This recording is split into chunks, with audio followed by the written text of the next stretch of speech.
When I worked at Go Meadow for like 5 years, I started out not knowing anything.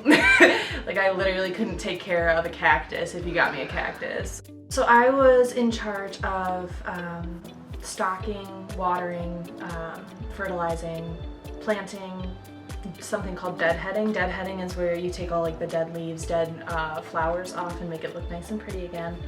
A lot of people think that it's either too hard or too easy. Like some people overestimate how hard it is, so they just don't get plants. A lot of people just don't want to deal with it. There are really easy plants out there that you can take care of with minimal effort. Most cactuses you don't have to water for weeks, and like they don't need a lot of sunlight like you think they would need.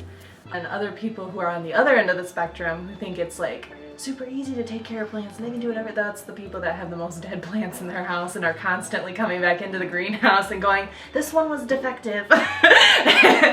So you really gotta like know that your plant that you're getting and make sure it's like at the level of commitment that you're willing to put into it. I'm not gonna lie, I forget about them a lot, but that's why you always pick like hardy plants that you can forget about for a while. So a lot of succulents, some of the more grassy type plants like this you can forget about for a while. Any plant that has thicker leaves or bigger leaves are gonna hold a lot more water and you can forget about them for a longer period of time. I had a coworker at the greenhouse I used to work with, and every time she would rearrange the Hoya plants, she would look at me and go, oh yeah. Depends on the type of plant. Sometimes if you move it into the sun and give it lots of water, it'll, you know, perk back up. If you haven't been watering it for a while. If it's really, really dying, I like to add sugar water to it, like just like a little bit of sugar and water like dissolved and poured back into it, because it gives the plant like a little bit of extra energy so it can grow back.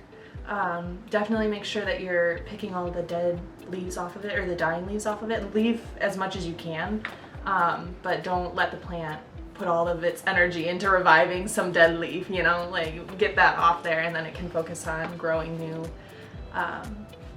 growth. I did the cutting of this, so I snipped it off of the plants over in the kitchen. And the plant in the kitchen was getting too tall, so I wanted to get a cutting of it, and I put it in water and now it's growing new roots here, so I'll be able to transplant it real soon. Definitely make sure that you're consistent with watering so you know when you are supposed to water and when you're not supposed to water. And then make sure that if you do set it by a window, make sure it's not too cold, especially in the winter. Make sure that it's not too cold by that window, because that can also kill the plant.